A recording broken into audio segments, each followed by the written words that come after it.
What up, guys? Ian Fernando here at ianfernando.com, and I got a special treat guest for you guys. I have Mark Joyner with me to discuss about a couple things. And one topic I want to start talking about is basically the term entrepreneurship, and what does it actually mean. I've been really emotionally attached to that word just because I've known how I've struggled throughout the past decade to where I'm at right now.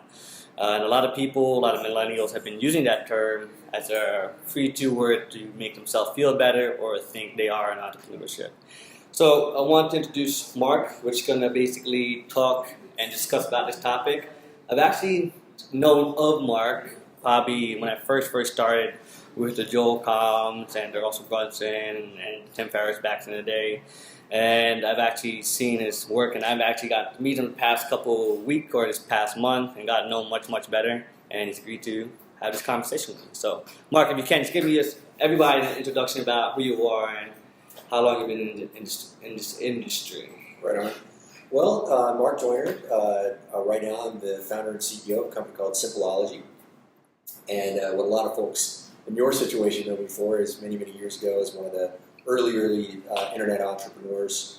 So way back to the early 90s, however many years that is, I was doing pre-internet marketing on bulletin board systems, and then when the internet allowed for us to do commerce, I was one of the first guys to do that. Started a lot of the early companies back in the day. The first ebook company, we were the first company to publish ebooks. Some people say one of my books was the first ebook. I think that's probably a sketchy claim because there are a lot of files that could be considered an ebook.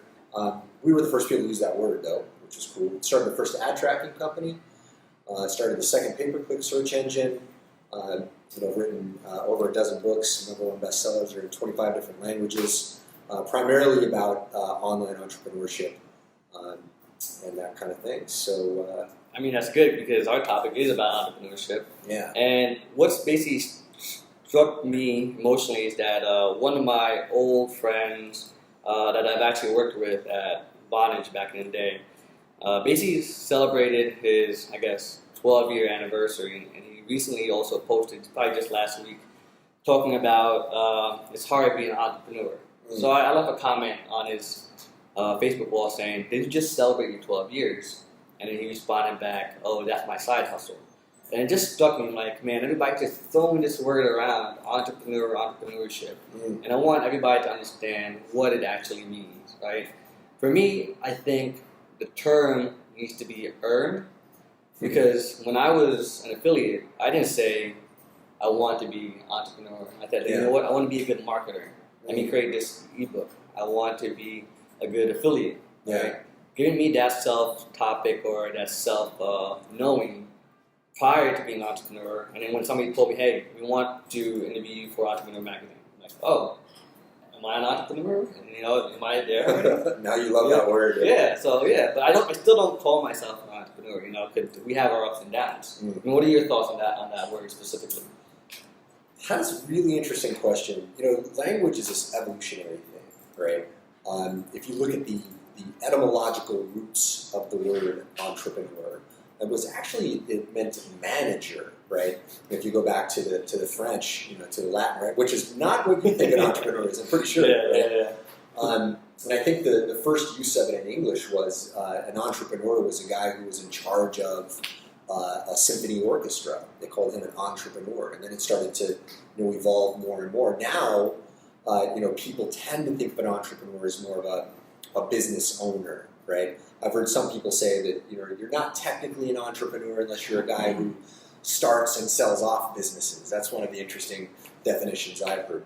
To me, the word has always had a slightly different connotation. Like, I think that flexibility is one of the key things that makes an entrepreneur an entrepreneur. It's more of a mindset, an entrepreneurial mindset. Somebody who's able to solve problems, who's able to create something out of nothing.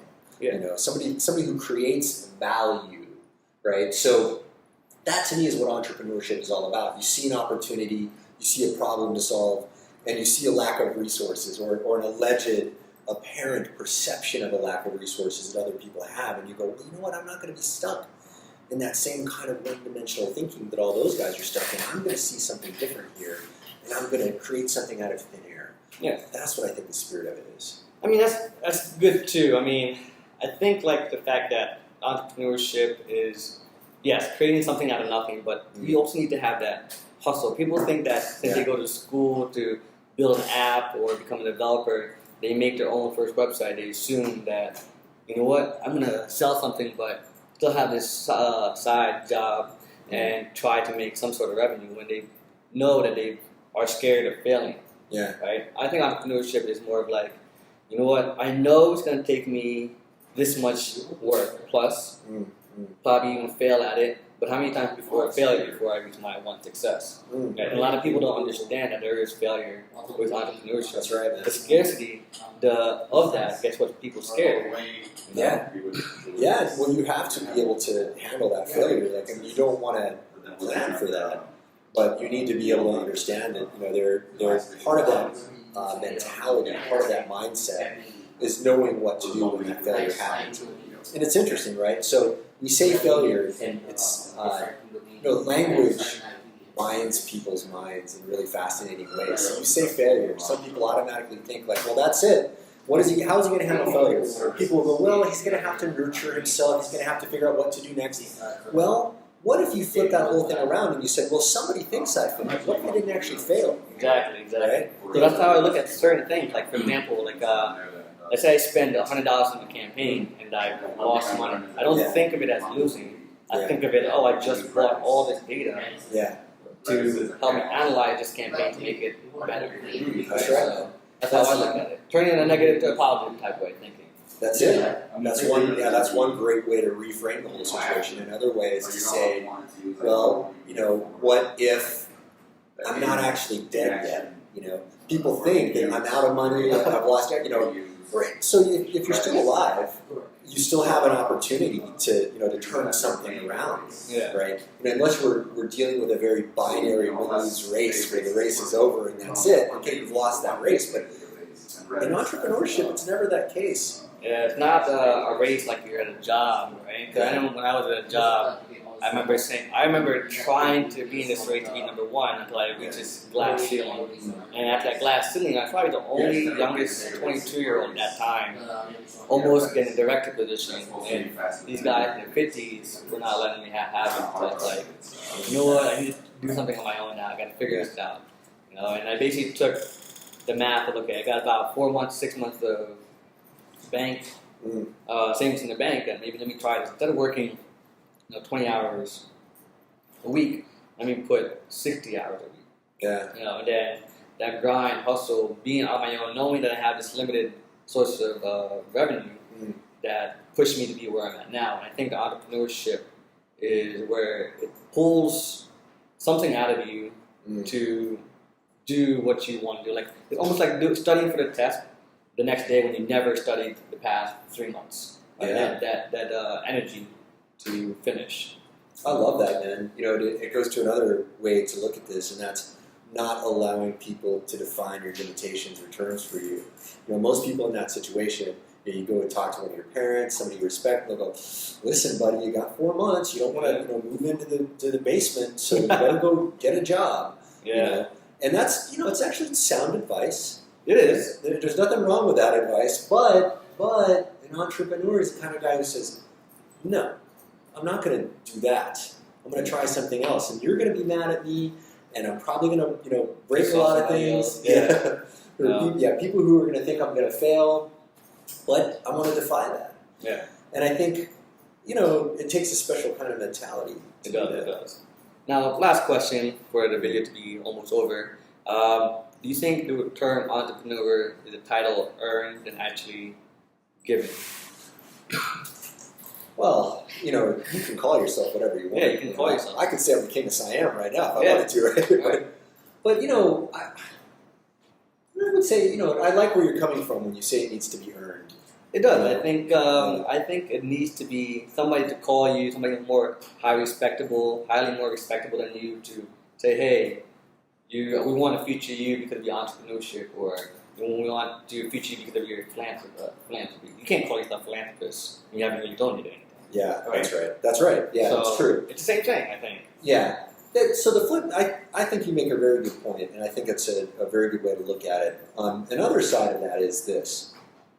Arnold Schwarzenegger, this was a story relayed about him by a guy who interviewed Arnold right when he was just breaking into acting, right? Because he had done very, very well in the bodybuilding world, Yeah. and then he decided, I'm going to be an actor. And the secret that he gave this guy was this. He says, Get rid of the accent. yeah, right. Well, that's funnily, Oh, yeah. it's a very apropos comment because a lot of people said that he would never make it because of his accent, and then he became the highest paid actor in the world. So what he told this reporter was, the reporter was very skeptical of him. He said, "You have an accent. You know, you're a bodybuilder. You're not an actor. You don't have any experience with this." He says, "I'm going to be the highest paid actor in Hollywood through the same method that I used to become an 8-time Olympian, right, or Mr. Olympia." He says, "What the trick is you create a picture of who it is that you want to be, and then you start to live your life into that picture." So for the guys who want to call themselves an entrepreneur, if they're doing it from that perspective, maybe it's okay. But if they're trying to take credit for something that they haven't done yet, maybe that's not cool. So two ways to look at that. Very, very good. Well, guys, I want to thank Mark for joining me. I'm going to probably turn this video into like a post as well. So thanks for joining, and ask yourself, are you really an entrepreneur or are you still working that job? Thanks, guys. Peace.